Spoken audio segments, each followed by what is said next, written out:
as well start. I, for some reason, didn't get notice out very well to several of our media markets, and I don't do press conferences, and I apologize for that.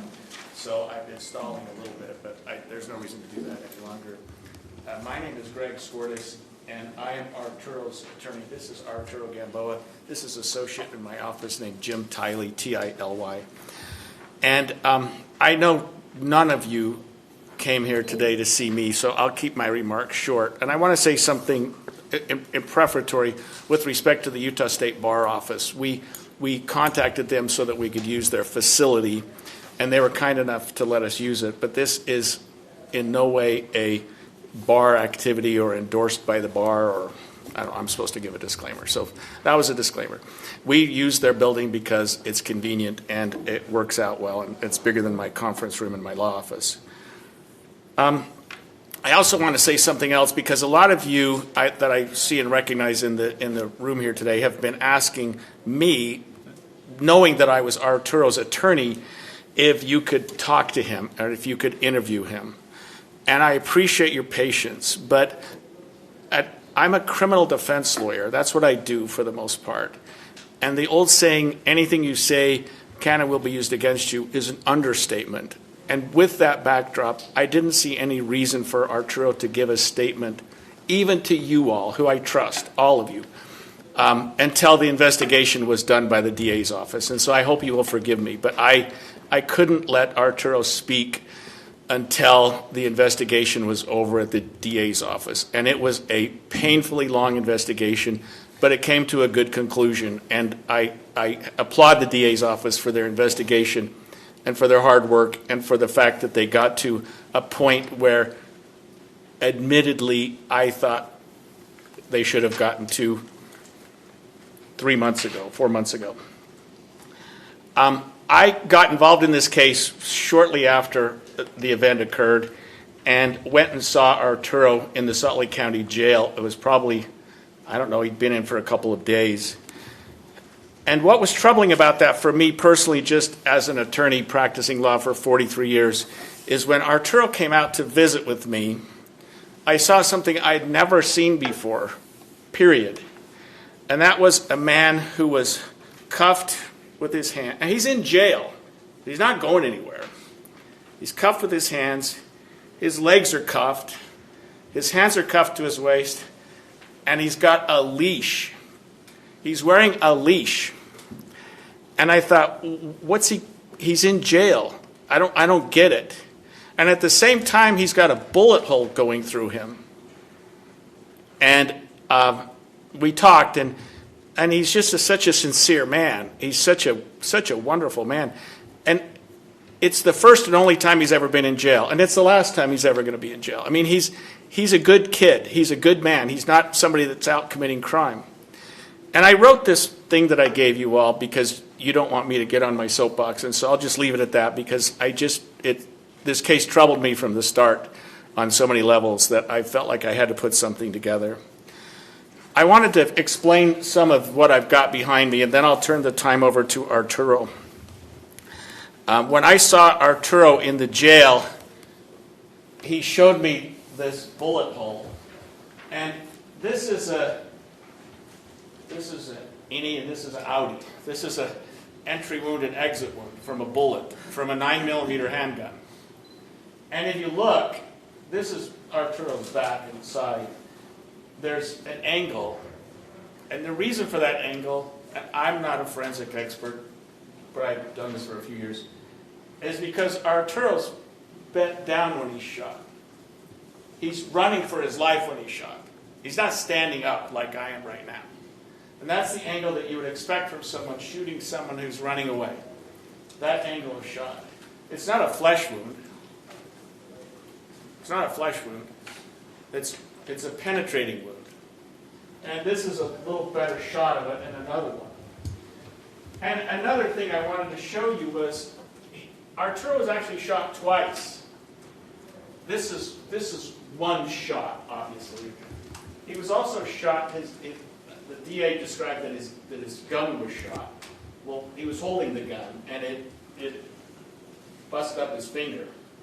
So he was shot twice, and then, according to the DA, and I think that it's corroborated by the evidence, there was a third shot fired, which ultimately killed Afa Alu, who hadn't done anything wrong. Interestingly, after this event occurred, we all knew that there was a peacekeeper, and his name was kept quiet for a long period of time for whatever reason, who was the only person who fired a gun. Arturo never fired a gun. There's no question about that. He didn't even have a loaded gun. There's no question about that. Everyone knows that. And he was lawfully carrying a gun under Utah law. Now, I don't advise carrying guns in this fashion, and I can understand why it caused some concern. But what caused some concern in this case wasn't that Arturo was carrying a gun so much as a large Hispanic man was carrying a gun. And I'll just say that and then probably move on so I don't get in trouble. But after the event, the shooter, the person who actually killed Afa Alu, was not taken into custody. Nothing happened to him. In fact, we're at almost 6 months, and he's still never been taken into custody. Arturo was taken into custody. He was taken to the Salt Lake County Jail and booked into jail for murder, first-degree murder. I wrote on my paper it carries 5 to life. It actually carries 25 years to life. And a judge looked at the case and said, I'm going to set no bail. In other words, you're not going anywhere, Arturo. And they filed murder charges, knowing he'd never fired a gun, knowingly he'd never put a bullet in the gun, knowing he'd been shot in the back, but he's booked into jail on murder charges. When I saw him, he was in jail, like I say, cuffed to a fare thee well. It was awful. And under Utah law, and most states follow the same model, when a person is taken into custody, the authorities have a certain period of time to charge them. You can't just hold somebody in jail without charges. Makes sense. In fact, charges almost 6 months later haven't been filed against Arturo. So he never, in my opinion, should have gone to jail, but he did. And after this event occurred on the 14th, the district attorney's office filed a motion to extend his jail hold on June 19th. It was 5 days later. A motion saying, Judge, we need a little more time to decide what we're going to do. Which, by the way, is not necessarily uncommon. But it was troublesome in this case to me because I didn't feel like he should have been in jail in the first place. But what they did was they asked the judge to keep him in jail with no bail until they could figure out what they wanted to do. And the judge granted it. Said, sure, take another week or so. We became frustrated with that, and I did something that I haven't done in my 43 years. And we filed what, in fancy terms, you'd call a writ of habeas corpus, but it's called a request for extraordinary relief. The next day, this was filed on June 20th, and it said, Judge, let him out. The district attorney's office didn't file a motion to get him out. They never filed a motion to get him out. They filed a motion to keep him in. We filed a motion to get him out, and to their credit, the district attorney's office read our motion and said, we probably need to get this guy out of jail. But in my opinion, had we not filed a motion to get him out, Arturo would have spent much, much, much longer in jail. Maybe another month. Maybe he would have been released last week when the district attorney gave his press conference, but he wasn't going anywhere. The judge did sign his release, but there were conditions to the release. And I just wanted you to have these documents, and we can get them to you. But one of the conditions were, we agreed to these with the DA's office, that he be supervised by pretrial. It's an agency you call every day, you check in, they check on how you're doing. That he had to live with his father. And Arturo at the time was living back and forth between his mother and father. And he'd call me and go, can I go to mom's house? And I would say, yeah, just don't tell anybody. And he's like, well, I don't want to get in trouble. So he didn't. I mean, the kid was, he was amazing. I mean, he'd go visit her, but he slept at Dad's house. And then they said, don't possess any firearms. And for whatever reason, the judge, who didn't want to let him out, who was looking at us like, why are we doing this, wrote in here, this is a zero tolerance condition, and then signed it. We didn't ask for that. The DAs didn't ask for that. The judge said, zero tolerance. Don't possess any firearms, and really seriously don't possess any firearms. And then turning his passport to me, apparently I still have it, but I'll get it to you. And then Arturo was released. But he was released under conditions. He had to check in. He was still under the auspices, I guess, or the hooks, I guess, of the system. Couldn't go very far. And Arturo, he's a, I know I told you I'd just talk for 2 minutes. I'm already well over, but I'm wrapping it up here. He's a guy that follows the rules. So he's like, he was literally paralyzed by this activity for 5 months. He couldn't move on with his life in the way that we all do. And I kept telling him, go back to work, go to school, go back. He loves his music, do the things you do. But he was frozen. He was paralyzed. And so it was a huge relief for us when the district attorneys came to the correct decision to not charge him last week. It was no surprise that Mr. Alder, the shooter, was charged with a manslaughter for shooting Afa Alu. But I felt, and I still do, that this was a crime. And I was a prosecutor for 8 years. I don't know anything about the law, but I know that. This is an aggravated assault. In my opinion, this is an aggravated assault. In my opinion. An assault with the use of a deadly weapon, an assault that causes serious bodily injury. So the district attorney's office could have charged 2 other counts. They didn't. We don't have any right to appeal those decisions anyway. They do whatever they want. But that's what they decided to do, and we will live with that consequence. And I just felt personally as an attorney that those are charges that could have been filed, and that Arturo was also a victim because he's been treated a little bit like a perpetrator rather than a victim. And you asked the district attorney at the press conference, I'm talking to Daniela, why Arturo wasn't treated as a victim. And the district attorney said, well, we didn't think we could charge him with a crime because of this, and didn't really appreciate the question, why he wasn't a defendant. But anyway, I do want Arturo to be able to speak. And by the way, he's here, but a lot of you want to talk to him in different capacities, and he's willing to do that. He will either stick around or he'll go meet with you at your studio. I mean, I think that he's ready to come out and talk and do what he needs to do. And I love Arturo. I've really come to respect what a great man he is. And he's had no prior involvement with the law before.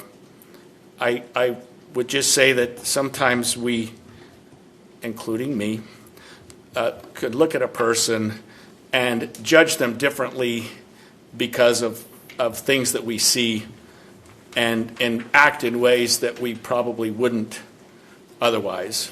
And that's why I wrote my little thing there, and I'll leave it at that. So I'm going to, unless there are questions of me, and I can't imagine there'd be any interesting ones, I'll turn it over to Arturo.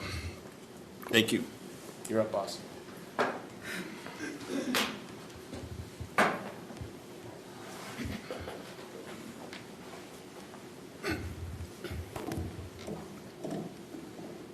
Hello, everybody. I'd like to thank everybody who's come here to support me and who has continued to support me.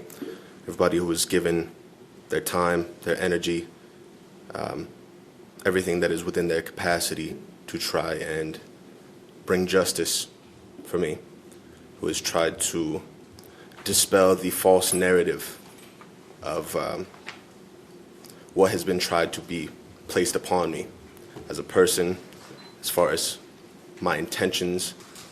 So I first would like to express a great gratitude to everybody who is here, to my family, my friends, my community.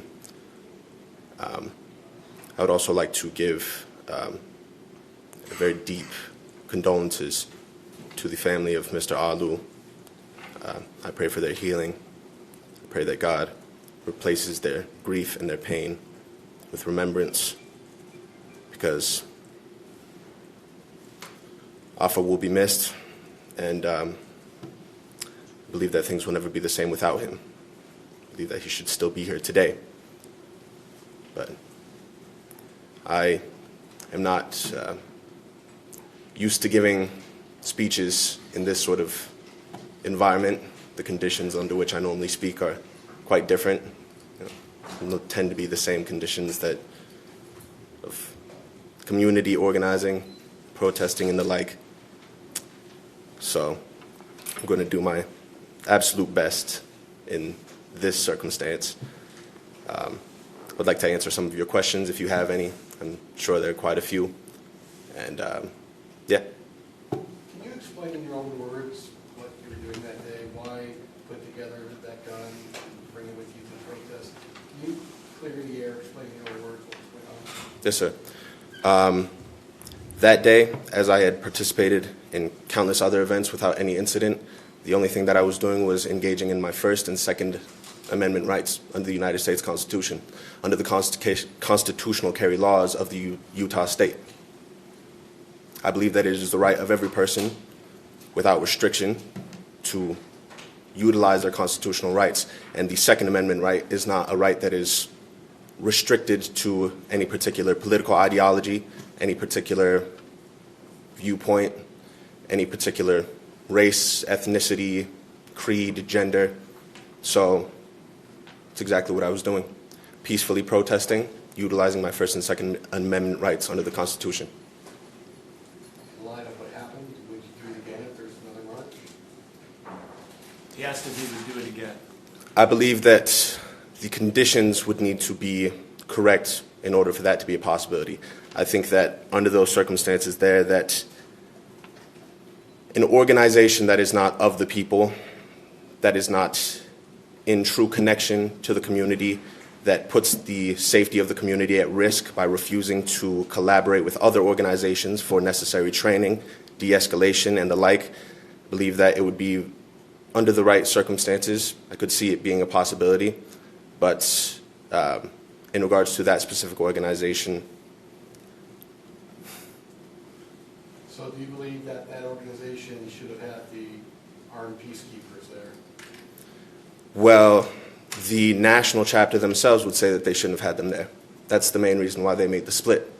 The very moment that whoever it was on the coordinating team for the security, for the defense, allowed there to be armed people. I mean, as citizens of Utah State, as United States American citizens, they have the Second Amendment right, absolutely. However, anybody who has engaged in protesting, who has engaged in community organizing, understands that you do not go outside of the confines of what your specific organization dictates on a local level and on a national level. So their very having that armed brigade was a violation of the very organization's hardline policies, meaning that from the jump, it should not have been present. If they were to have been armed as individuals, that's one thing. However, if you are going to attempt to represent your organization and you are disobeying the very hardline rules of your local chapter, of your national chapter, of your state chapter, then you are violating the very rules set in place by your own organization that you claim to represent. And in that regard, you are acting outside of that, and you are acting as a lone asset. So final question for me. So do you plan any legal action, civil action against either the organizers or Mr. Older or anyone like that? What we don't want to do is hurt any possibility that Afa Alu and his family can recover whatever damages that they're entitled to. And so if there's a pot of money out there somewhere, Arturo recognizes that Alpha Alu ought to have first shot at that. And I don't know what's available. We do know that Arturo, and I'm sorry I cut you off, bro. Not a problem. But is now saddled with significant medical debt, 5-figure medical debt. And we'll do what we can to get that back. But right now, we will continue to work with the Alu family lawyers and see what they intend to do. If they say stay out of this until we finish, that's exactly what we will do. So are you in contact with them? Yes, and have been. Yes.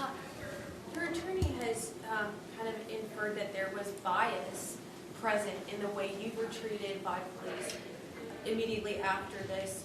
Do you feel like there was racial bias in the events that day after the shooting?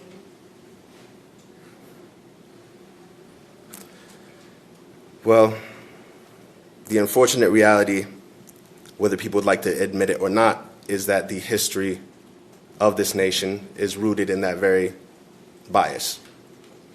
Every step along the way, there has never been a time where Black, brown, Asian, Pacific Islander communities have been able to resist the immense oppression and exploitation against them, and even working class white people have not been able to resist the exploitation against them without there being an immense bias.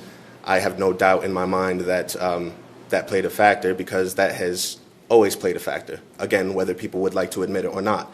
The very incarceration system as it stands is judicial slavery that transitioned from a chattel form into the privatization of filling jails and prisons with Black and brown bodies. In that regard, once again, if you look back into the 60s with the Black Panther movement, their right to self-defense, their legal carrying of firearms was treated as some sort of terroristic threat rather than their citizenship rights. So in that regard,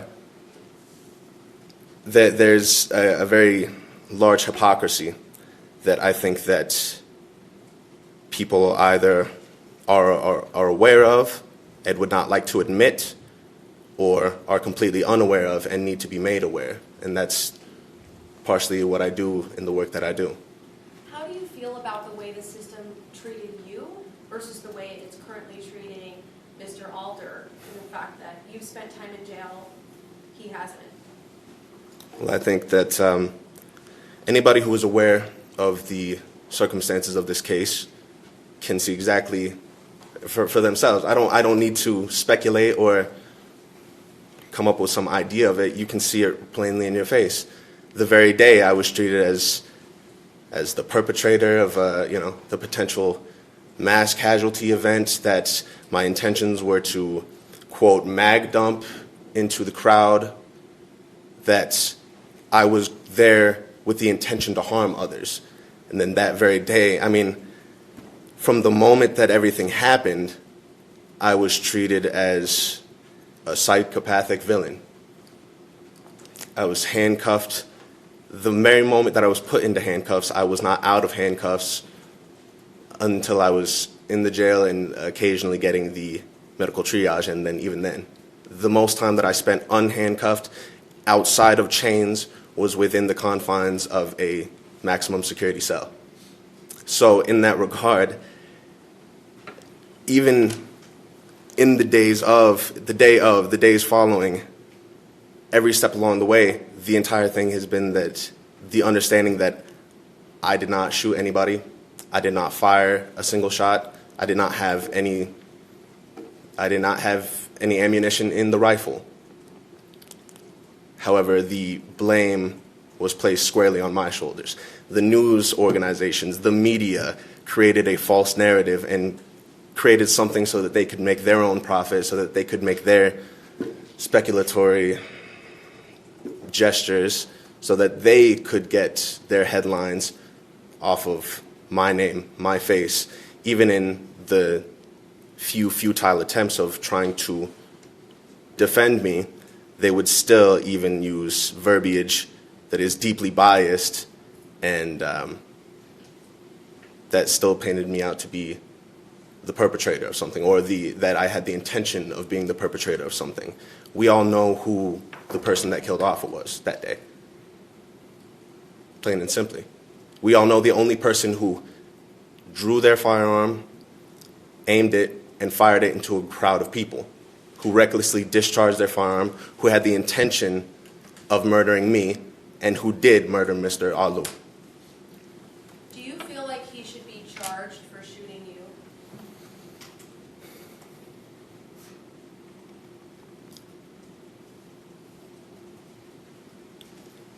I think that there is a litany of things that could be placed upon.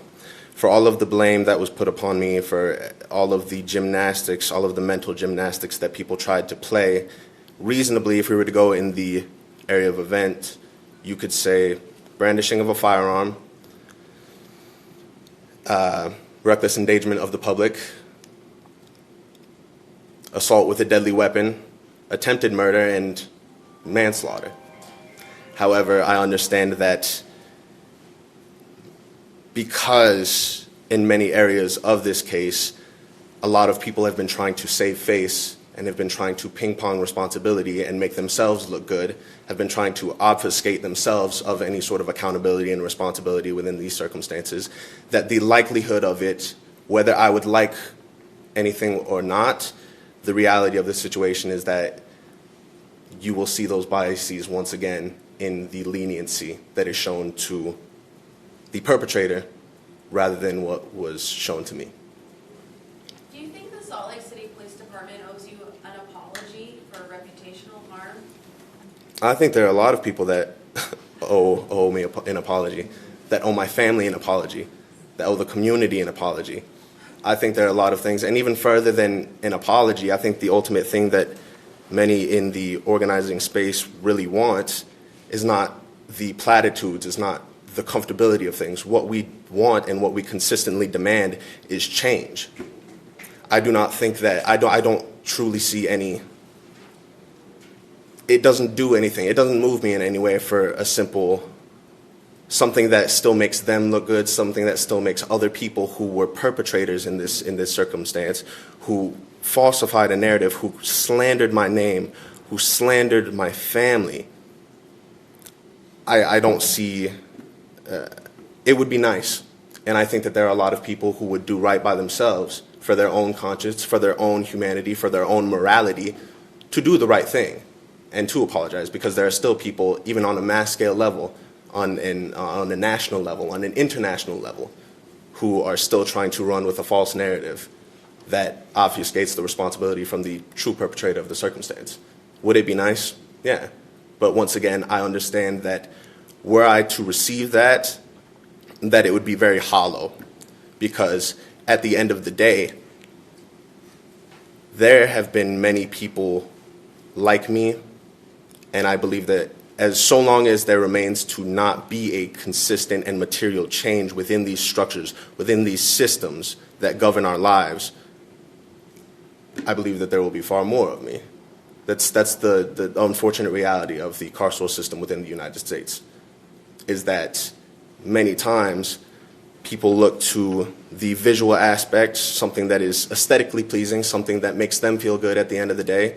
Even in certain protest circumstances, there are certain, quote, movements or certain rallies that are there and organized by people who are not of the community, people who are funded not by the community, people whose leadership is not of the community, that simply go there in order to release the steam vent, if you will, from what the people really want, which is the pressure towards material change. We want change in our communities.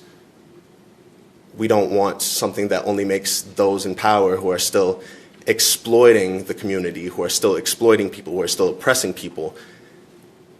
It's the equivalent of various police officers and stations taking a knee in solidarity with people after unjustifiable police murders. It makes them look good, it makes them feel good. However, the reality is, how honest is it? How true is it? Do they really mean it? And if they are honest in what they claim, will they change?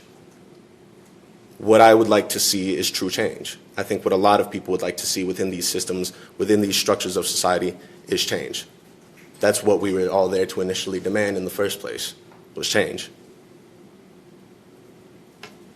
Arturo, you just laid out so much of what you faced, 6 or 7 days in detention, nearly 6 months after that, waiting for a charging decision. How do you describe what it's like to carry that burden for as long as you did?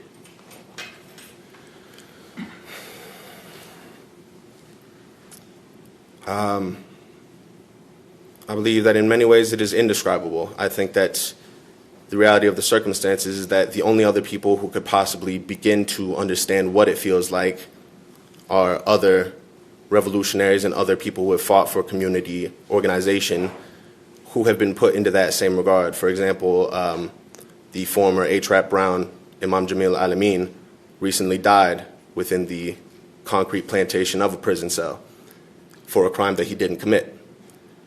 To have to hold on your shoulders the weight of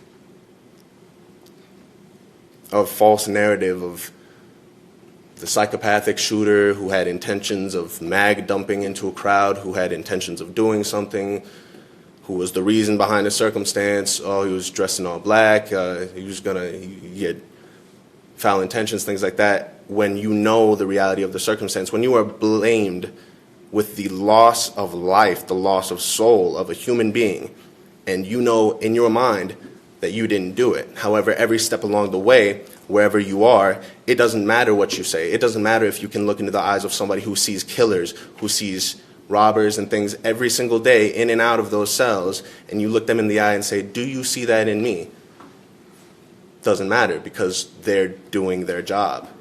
And whether or not that job is right, moral, just, they are taking orders. So at the end of the day, how can one really feel when you are put onto an international basis? This has gone far beyond the state of Utah. This is national and international at this point. And there will continue to be people who, even after having the facts shown in their face, will still refuse to believe the reality of the circumstance. At a certain point, I understand that I can only do so much to change people's perception. The truth stands alone. The truth needs no crutch. The truth needs no amplification. Truth is a weed. You don't need to water it. It'll grow on its own. It's very similar to revolutionary inspiration in that way, in that people don't need to be pushed and forced in the direction of change. They will desire it themselves once they see it. But to have to carry it, to sit in a 5x10 cell with a fresh bullet wound, being treated as a criminal, being treated as some sort of psychopathic madman who created the circumstance that got somebody killed, and to know at the end of the day that all you really wanted to do was try and do something good for your community. I don't think that I could sit and try and explain for hours, day by day, minute by minute, hour by hour, exactly how it felt. And at the end of the day, I don't think people would really realize the true gravity of it, the true weight of it, because it was that intense. When I say that those circumstances are judicial slavery, it is exactly that. Being held handcuffs to waist chain with leg cuffs, being led on a chain leash. I was just outside of my cell so that I could get a saline swab on a fresh bullet wound and get a fabric Band-Aid with not even so much as a Tylenol or an ibuprofen, to then have to just go back and try and take a nap to wait for the next meal because the food in those facilities is not anything that's fit for human consumption whatsoever. But it's through patience and through the grace of God, I made it through every single day. But I can tell you this, that I think that it would break anybody's heart, that it does irreparable damage to your psyche to have never had encounters with police outside of trying to demand justice for oppression and wrongdoings, but to never have been in a jail facility, to never have been into a prison, to then be chained and bound and having to call your family on the phone, bending down, holding the bottom of the receiver so that you can try and get a word in, to talk to others in those facilities and to have them go, man, what are you doing here? It's like, what? There's no way. It's, I believe that to answer the question of how it feels to carry that burden, I think that it would require much more time than we have here, unfortunately. But at some point, I would like to do my best to fully materialize exactly how that feels. At the end of the day, I don't think that people would. Unfortunately, there's a large percentage of people who don't care and who think that that would be a good thing. But it's indescribable. It is, you were treated as an animal. You were treated less than human every step of the way. But in that regard, I actually would like to give my appreciation to the nurse who helped me the day of the incident in the facility, who was the only person that entire day who treated me as a human being, who saw my humanity, who saw a scared person, who saw somebody who had no ill intent, and who treated me as such, who treated me as a human being. Because every step along that entire process, I was treated as, I was made to be the convenient Charles Manson figure so that other people could shift the blame. In accounts from people who were interviewed that day, including Mr. Alder, we've seen that they've said to law enforcement, well, we yelled at him to drop the weapon, he didn't respond, we're telling him to drop the weapon. Do you remember hearing anyone yelling at you about your gun? Did you hear that? And is that an order you would have followed from someone who was in a reflective vest and not a police officer? Well, once again, that's the reality of the situation. When we were discussing the armed security team that day, they had no right to be making those commands of anybody, regardless of the circumstances. Honestly, it's irrelevant because they were in no position of authority to be giving out those orders. If anybody else in that crowd would have been wearing a yellow vest, then they would have had just as much legal authority as anybody else. A person, if I were to walk into a Sprouts grocery store or something like that, the cash out lady, the person who was bagging groceries would have more of an authority to tell somebody else when and where to carry, and if they are carrying, to get them out. The reality of the circumstance is that was not in their job description. And if it was, then that responsibility falls on whoever coordinated that specific team. But the reality of the circumstance is that regardless of that scenario, they were in no position to be giving commands of anybody. The organizers of that rally, I don't believe have been publicly named. It is apparent that a name was used for the permit application. Michael Andaban. That is not a real person who organized this protest. Yeah. Do you feel there should be some accountability for those organizers? How do you feel about that?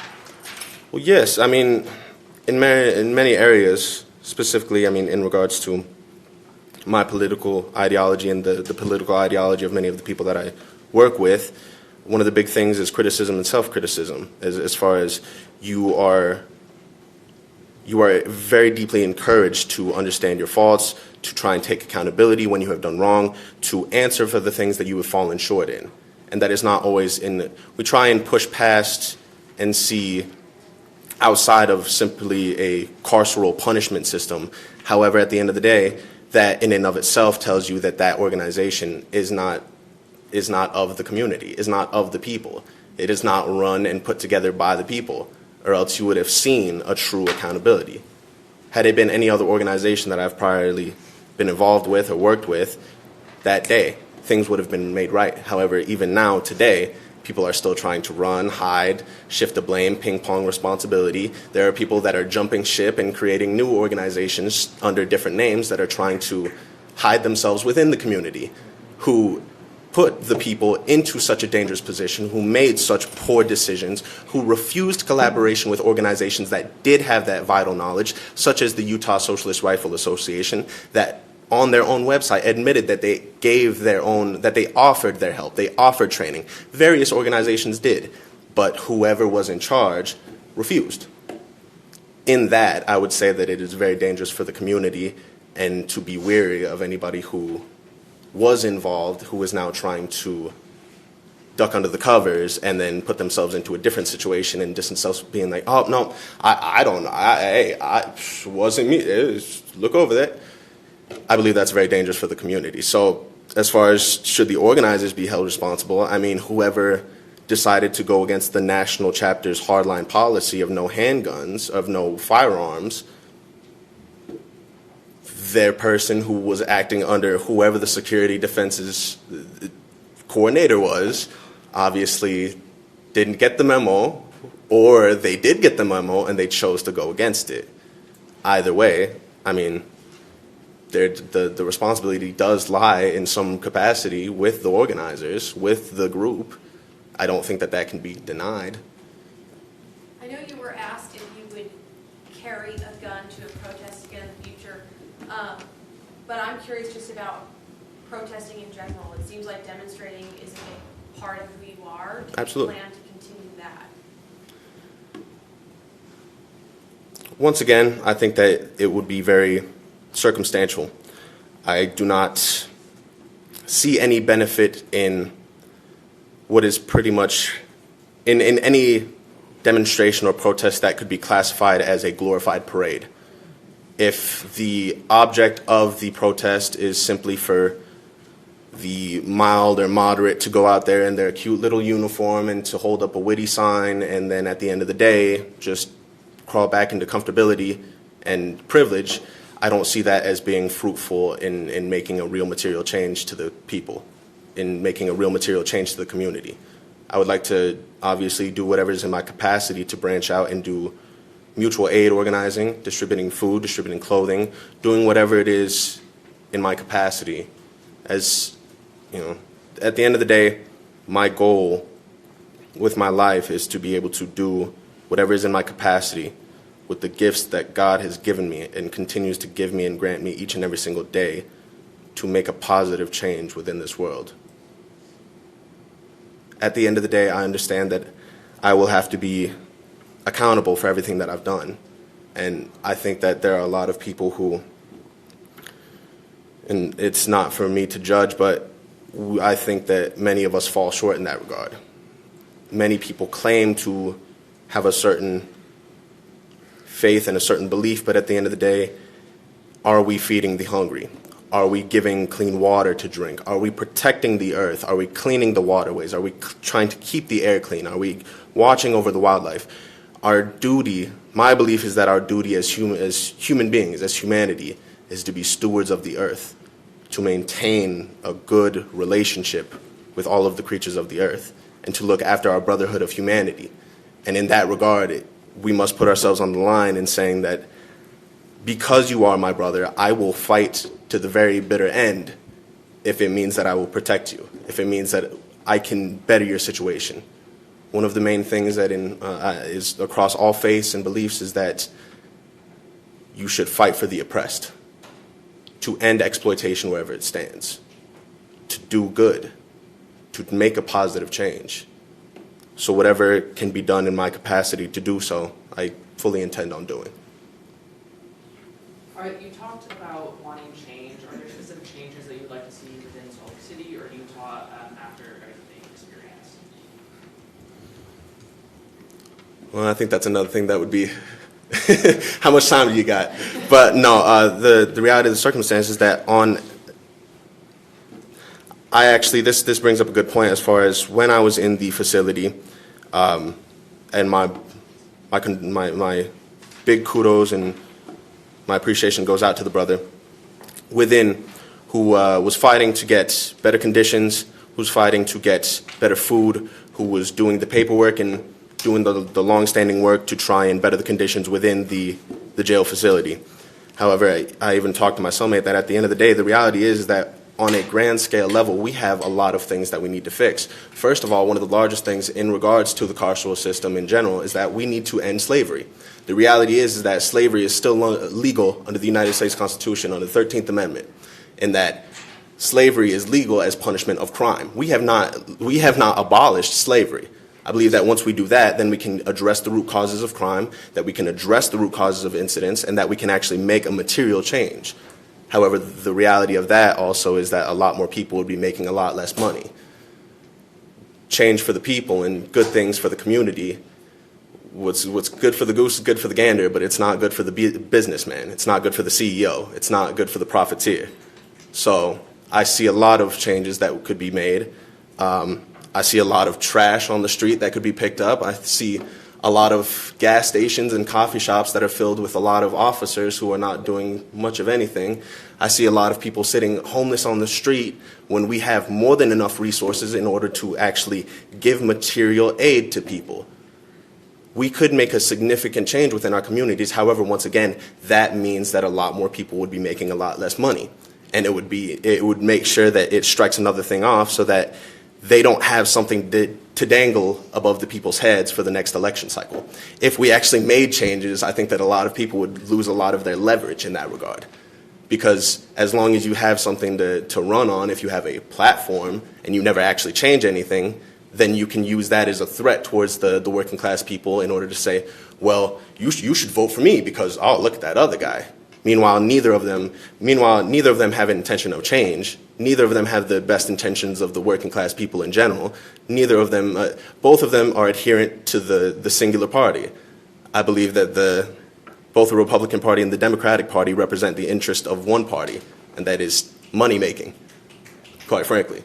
And anybody who is reasonable in that regard would be able to see that for themselves. I believe that they see that every single day, whether they like to admit it or not.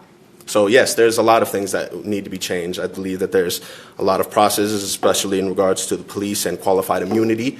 There are a lot of things that could be changed there. There are a lot of people who have still gotten away with murder. However, because they had a badge when they did it, they have never had to see any sort of accountability to this day.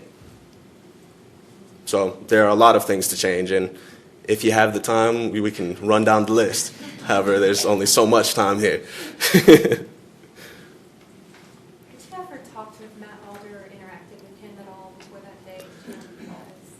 To my knowledge, no, not at all. I had actually been told that at one point in 2020, I had demonstrated alongside Mr. Alu, but Matt Alder, to my knowledge, I've never come across.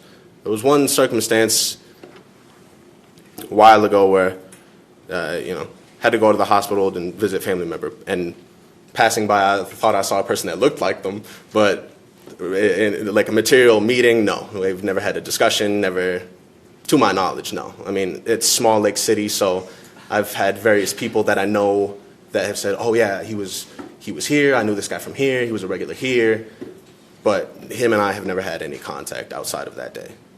But you learned you had protested with Afalu. Yes, ma'am. Could Yeah. you share more about that? Well, in regards to that, I honestly I couldn't recall because him and I never had like a formal meeting. But I mean, there were a lot of people that were in the movement against police brutality, in the Black Lives Matter movement, in the Justice for Bernardo movement. There were a lot of demonstrations and a lot of protests, of which I open carried in there. That there are a lot of people that I came across, and once this situation happened, were able to recognize me and go, oh, I knew that guy from then, I knew that guy from this one. But as far as once again, a formal meeting and sitting down and having a conversation, I can't recall that ever happening between Mr. Alu and I. But somebody, friend of a friend in connection had said, yeah, apparently you guys were at the same demonstration. So, but I've been made aware, learning things later on that he was also an activist. He was also very involved in the community. So I have no doubt in my mind that at some point we did cross paths, whether we knew it or not. Have you talked with his family in these past 6 months? If so, what have those conversations been like? No, sir. I haven't had any conversation with the family. Would they be willing? I would like to give them, obviously, the time to grieve, the time to process things. I do not want to overstep any boundaries whatsoever. But if at some point in the future they would like to have a discussion, I would like to be able to give in person my condolences, if nothing else. Just quickly, something you just said. So open carrying, like you did at this protest, was not new, you've done that before? That's correct. And the Salt Lake Tribune actually had an article that was put out that has pictures, videos of me doing this. There's a lot of incidents, and many of them also were not filmed or photographed. So this was not a rare occurrence by any means. This is something that was very frequent. It's something that I believe that, once again, like I said, I do not believe that the Second Amendment right is one that is restricted only to one particular political ideology. When somebody who is more on a right-leaning basis chooses and decides to utilize that same constitutional right, they are not questioned in the same regard that I have been as to, well, why would you do that? Because it's the natural human right that you have been given. So long as you are acting in a peaceful manner and so long as you are not going with the intention of creating aggression, then you are well within your right. And that's something that actually I did not always start out that way. I began to open carry because of outside agitators, because of people who would show up to demonstrations, to marches, who had far more equipment than I had that day, who had far more of a very expressed verbally intent to try and do something against us and try and agitate people, rile people up, and create circumstances so that they could use a self-defense justification to fire into a crowd of people. That's when I decided, well, if they have just as much of a right to do that, and they are actually intending on that, they've made that very clear that they want to do something to us, then I have the right to defend myself. Given that context, sorry, go ahead. So you've talked about, potential legal action given that pot and that money that you might not want to take. Beyond that, are there any certain steps that you want to take next regarding this incident? Any legal steps, any big life steps? This seems like something that would be quite the disruption. What is next for you?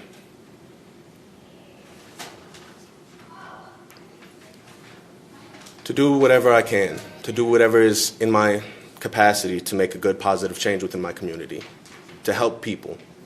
As far as the further legal matters of the circumstance, I cannot give you any details as of this moment. But I think that it's going to be a lot of healing, a lot of therapy. I've been put into a situation to where my name and face has been lambasted on like I said, an international scale. My life is forever changed. My life will never be the same.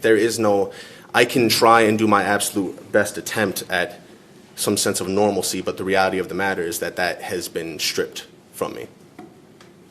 Unfortunately, not to indict anybody else, but the media has had a very large hand in that, and that they did not wait for the facts of the matter. They did not wait for the reality. In fact, they took the statements made by the very perpetrator and then used that to paint their narrative. So I am going to do a lot of work, but the reality of the situation also is that with the community support, with the love that is within my community, there are many people that know that that's not me, that knew from the very get that was bunk. So moving forward, I'm going to try and do whatever is in my capacity to get further education, try and get further training in certain areas, certificates, whatever the case may be, whatever it is that I'm looking towards. I've been looking at different things online as far as schooling goes, life skills and the like, trying to better myself physically, mentally, spiritually, and try and better the community around me. As far as, I'm learning on the fly, so I wish that I could give a more satisfying answer, but the reality of the matter is that if anybody else were in my circumstance, I think that they would be just as, lost as I find myself occasionally. So, but my intention is to keep doing the best that I can do. Do you know whether you might be called to testify as a witness in the case against Matt Alder? I, We haven't been told that yet, No? yeah. but he certainly will testify truthfully if he's asked to. Do I you told the bar, anticipate that will happen? I don't think that he would be called as a witness. I don't know. Representative Corona Maga is presenting a bill that would ban long rifles from public protests and such. Given your stance on weapons, do you have any comment on that? I believe that it's unconstitutional. Believe that it's another thing. What I anticipate and what we are already seeing is bills in legislature that will inevitably make it harder and for dissent, that will make it more difficult for exploited people to resist against their exploitation. And it is not, they will claim that it is for the betterment of the people, they will claim that it is for safety, they will claim that it is within our best interest. However, at the end of the day, it will make it harder for us, the exploited communities, the working class people of the state and of the nation, to actually try and make material change. I would say that it's unconstitutional and that it should not be passed. I told the bar we'd be wrapped up at 2, and it's 2. I know Arturo would be available individually if any of you want to contact him later, but I appreciate y'all being here today. Where are you from, Arturo? Are you a native Utah? Born and raised.